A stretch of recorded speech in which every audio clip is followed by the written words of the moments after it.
Welcome guys, top asset by market cap. Nah, di sini saya akan kembali memperlihatkan kepada Anda semua top asset by market cap terbesar di dunia ya. Berdasarkan market cap di sini saya akan kembali tunjukkan kepada Anda dan saya memantau Bitcoin itu mengalami kenaikan ya beberapa level, teman-teman semua.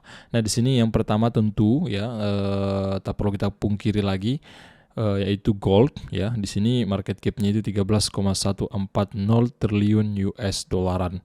Sangat besar teman-teman, dengan price saat ini per troy ounce-nya di 1992 US dollar per troy ounce, seperti itu. Nah, kemudian juga ada Apple ya. Apple ini tentu terus-terus ya berada di peringkat kedua sudah beberapa tahun terakhir ini. Ini bersaing dengan beberapa perusahaan besar lainnya di kisaran 2 triliun US dollar market cap-nya. Dan kemudian Microsoft ya 2 triliun lebih, 2,4 triliun lebih ya, sedikit berbeda dengan Apple. Kemudian juga Saudi Aramco. Nah, di sini Saudi Aramco ini berada di kisaran market cap 2 lebih juga, 2,142 triliun US dollar. Nah, Bang, apa sih Saudi Aramco ini? Ini merupakan perusahaan minyak dan gas terbesar di dunia, terletak di Saudi Arabia. Teman-teman semua, seperti itu. Yang kemudian juga Google. Nah, di sini Google di atas 1,5 triliun US ya. Kemudian juga ada silver di sini atau perak ya di 1,2 triliun US dollar. Kemudian Amazon ya, Anda bisa lihat sendiri di situ market cap-nya. Kemudian Nvidia, kemudian Meta ya, milik Mark Zuckerberg. Kemudian juga Berkshire Hathaway ya, seperti itu di kisaran 733 miliar US dollar. Kemudian menyusul peringkat ke-11 saat ini Bitcoin. Wow, Bitcoin mengalami kenaikan peringkat.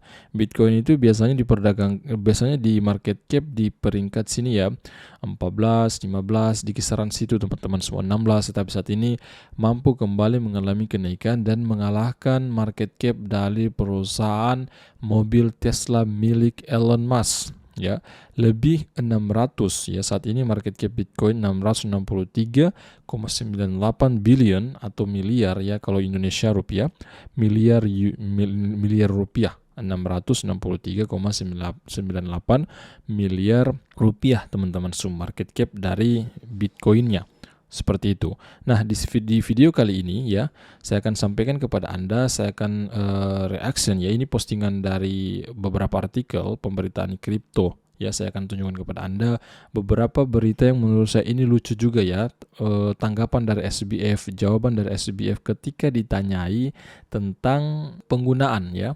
Dia menggunakan dana Alameda Research, teman-teman semua. Nah, nanti saya akan tunjukkan kepada Anda. Kemudian juga pembaruan terbaru juga ya, datang dari anggota Kongres ya, anggota Parlemen Amerika Serikat ya.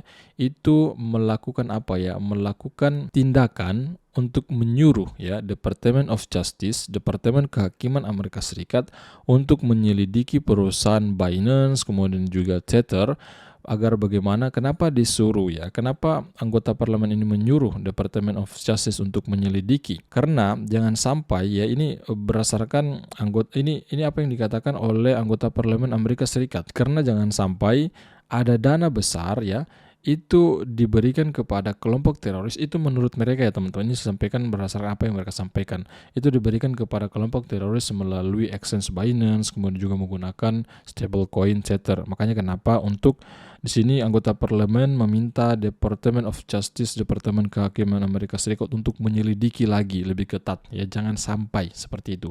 Nah, di sini saya langsung tunjukkan kepada Anda yang dimana baru-baru ini ya mengagetkan juga saya, mungkin di antara teman-teman juga ya. Ini sangat lucu sebenarnya pernyataan dari Sam Bankman-Fried. Nah, Sam Bankman-Fried ya percaya mengambil dana pelanggan FTX melalui Alameda adalah legal atau sah. Ini yang diungkapkan oleh Sam Bankman-Fried ya. Coba beri tanggapan Anda ya, menurut Anda bagaimana dengan pernyataan dari Sam Bankman-Fried ini. Nah, di sini saya akan singkat-singkat saja ya hasil daripada persidangan ya di minggu ini ya, beberapa pernyataan Sam Bankman-Fried yang menurut saya juga agak lucu teman-teman semua. Nah, di sini ya kita melihat ya, ketika ditanya oleh Cohen ya, Cohen ini merupakan pengacara dari SBF itu sendiri. Nah, itu ditanya mengapa dia menandatangani wewenang untuk keuangan kedua perusahaan, maksudnya kedua perusahaan FTX dan juga Alameda Research. Bankman-Fried hanya menyatakan bahwa dia adalah CEO keduanya pada saat itu. Nah, memang sempat SBF itu sempat menduduki jabatan sebagai CEO di Alameda Research sebelum dia menyuruh Caroline Ellison ya sebagai CEO Alameda Research pada saat itu. Nah, ia juga menambahkan bahwa FTX tidak memiliki rekening bank. Nah, kemudian lebih lanjut menanyai kliennya tentang pencampuran simpanan pelanggan FTX dan dana Alameda. Artinya di sini Cohen menanyakan ya, bertanya kepada si SBF ini.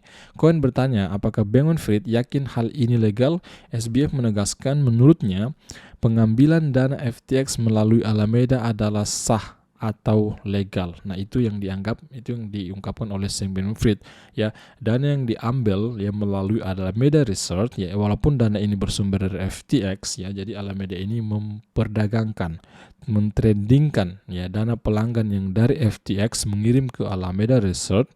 Teman-teman semua, mereka melakukan trading di Alameda Research seperti itu. Nah, yang kemudian, Cohen menegaskan bahwa meskipun Bankman-Fried melakukan kesalahan, dia tidak sengaja melakukan penipuan. Ya, itu yang diungkapkan oleh pengacaranya itu Cohen. Pembela mengklaim bahwa pendiri muda tersebut, maksudnya SBF, sedang mencoba untuk dengan cepat meningkatkan pertukaran mata uang kripto. Mereka juga berpendapat bahwa kesalahan dan kelalaian tidak bisa dihindari dalam lingkungan startup yang kacau balau. Nah, itu yang diungkapkan ya oleh pengacara dari Sam Bankman-Fried yang namanya Mark Cohen. Alameda Research sangat tergantung pada dana pelanggan FTX untuk melakukan perdagangan dan pinjaman. Nah, ini yang perlu teman-teman garis bawahi, bahwa Alameda Research ini dijalankan itu sangat tergantung dengan dana yang diberikan oleh FTX. Exchange terbesar juga pada saat itu teman-teman yang sekarang sudah bangkrut. Nah, itu bergantung pada FTX ya. Uang-uangnya itu, dananya itu bersumber dari FTX ketika Alameda Research ini melakukan perdagangan dan juga pinjaman, teman-teman semua seperti itu. Semua ketergantungan yang menjadi faktor penyebab keruntuhan bursa senilai 32 miliar US dollar ketika penarikan melonjak pada November lalu, yaitu di tahun 2022 lalu. Saya pribadi teman-teman memantau terus situasi ini dari awal sebelum runtuhnya FTX sampai runtuhnya di bulan November. Di situ pelanggan secara besar-besaran melakukan penarikan sehingga ya FTX itu mengajukan kebangkrutan bab 11 mereka. Saya terus ya meninjau yang kemudian menyampaikan kepada teman-teman melalui YouTube, melalui X ya atau Twitter saat ini. Nah, seperti itu. Maka dari itu, teman-teman yang belum subscribe YouTube channel Crypto Daily Indonesia, pastikan diri Anda untuk mengikuti Crypto Daily Indonesia agar Anda selalu mendapatkan berita menarik di industri kripto.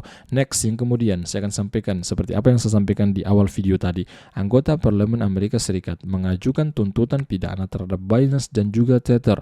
Alasannya apa? Alasan seperti yang saya sampaikan tadi, bahwa jangan sampai si Binance ini dan juga Tether ini membiayai kelompok teroris. Itu yang mereka katakan anggota Parlemen Amerika Serikat ini.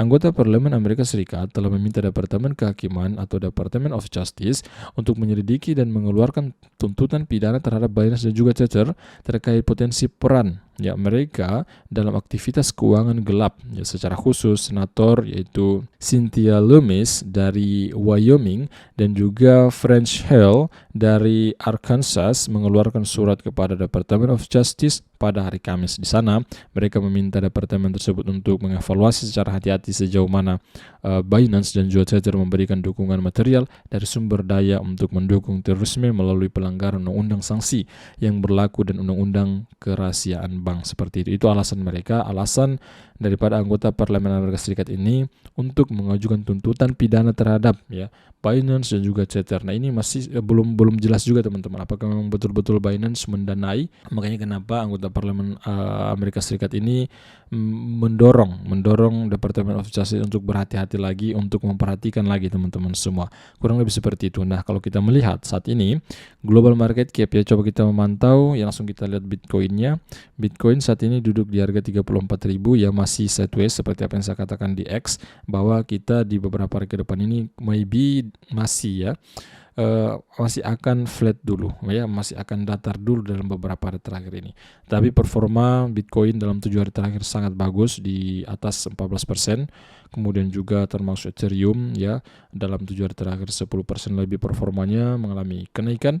Kemudian juga BNB ya, dalam 24 jam terakhir intinya di sini hampir semua itu dalam keadaan datar-datar saja. Untuk Dogecoin sedikit turun 4% lebih dalam 24 jam terakhir, dan beberapa altcoins lain. Saya pikir seperti ini ya teman-teman untuk video kali ini. Jika Anda ingin selalu mendapatkan berita menarik melalui YouTube channel Crypto Daily Indonesia, silakan teman-teman semua ya. Silakan lakukan tindakan untuk subscribe YouTube channel Crypto Daily Indonesia. Saya pikir cukup sekian dulu ya dengan Sofyan di sini.